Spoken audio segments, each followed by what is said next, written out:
we have some public comments, so I'm just gonna go over it really quick about the procedures of the public comments. Due to Brown Act, any public comments that we have after the public comments happen, the commissioners cannot make any comments or any recommendations or anything on it because it's not on the agenda, and it's a 3-minute comment. However, because it's through the email, it would be different. So we have public comments, Nathan? Yes, we do. Thank you, Chair Gokin. We have 3 public comments. The first 2 here are actually from the same resident, but they're fairly short, so it will fit within his time allotment. Okay, so from resident Tim Wellman, I'm writing to you today regarding to adding a traffic light at the intersection of Poinsettia Lane and Ambrosia Lane. Driving on eastbound Poinsettia Lane, there's a slight curve that hides the through traffic signal and can make it hard for drivers to get an advanced status of the traffic signal. I feel that this can be accomplished by adding a traffic signal at the end of the mast arm on the west side of the intersection behind the left turn traffic signal facing eastbound traffic, especially with more traffic expected with Poinsettia Lane completion by the end of February. In the attached screenshot, I've highlighted where the additional traffic signal should be installed. And the next letter from Tim Wellman again. This time I am writing to regarding the crosswalk phase at Carlsbad Boulevard and Pine Avenue.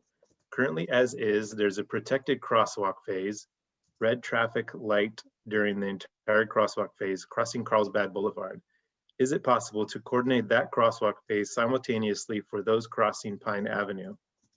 I feel that would protect pedestrians at the same time those crossing Carlsbad Boulevard, and it wouldn't add any more time at the intersection.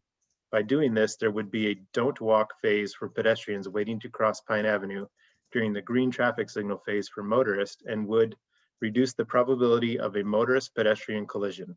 Thank you once again and have a great day. Sincerely, Tom Wellman. And one more.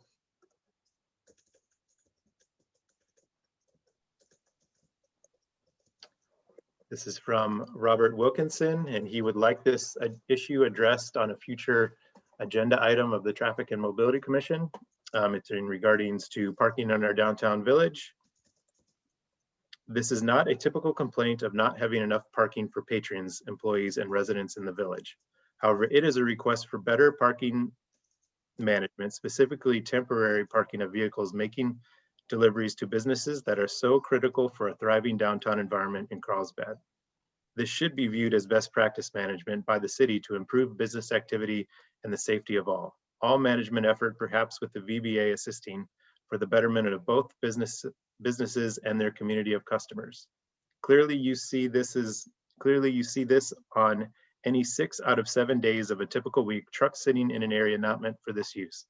Typically unloading supplies in a painted median on Grand and a bike lane on Carlsbad Village Drive or the Boulevard or travel lane on any one of the side streets. A few years ago, the council was presented with an approved concept for complete streets, giving it their full support. The 2018 Village Barrio Master Plan also calls for more and more from streets in this neighborhood. The parking study prepared in support of the master plan identified this very issue, stating the community has complained about trucks parked in travel lanes and then identified what could be done to solve this problem. In part, that is curb management. We ask that you direct action on a comprehensive management practice to implement the master plan and parking study solving this current problem. Service vehicles parking in an inappropriate location that cause conflicts with modes of travel.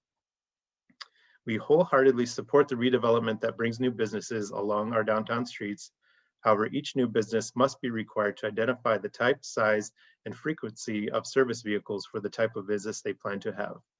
They need to identify where these vehicles will do their temporary parking. Beyond that, all existing businesses should also do the same. That's identifying vehicle size, frequency, and the location for temporary service vehicle parking for their business. As we all know, the village is fortunate to have a number of alleys in its core area. These were meant just for this reason and should be made right and managed for use by service vehicles as their primary function. Where there are no alleys or parking locations must be identified. Some developments may have room on site. Many others need to use street curbs. These could be identified as service only for a certain period of time, 6 a.m. to 3 p.m., then use these areas for later day drop-off pickups of patrons or evening valet use. I'm an active cyclist who rides with others in and through the village every week, riding many of the city's arterial roadways. We are very appreciative of the improvements the city has made over the last number of years, reducing auto lane widths to enlarge bike lanes and adding buffered areas. Anyone riding on most streets knows well the inherent danger that comes with this activity, riding side by side, bike to auto. There is substantial increase in overall bike use in Carlsbad. The e-bike has spawned this increase in use for the first timer, scary tourists, to full families, to our youth, to riding to and from to the beach on their fat tires, e-bikes complete with surfboard rack. And that is great. It is exactly what we should want to see. Carlsbad residents using passive power to move from their neighborhoods to our coastline and all points between.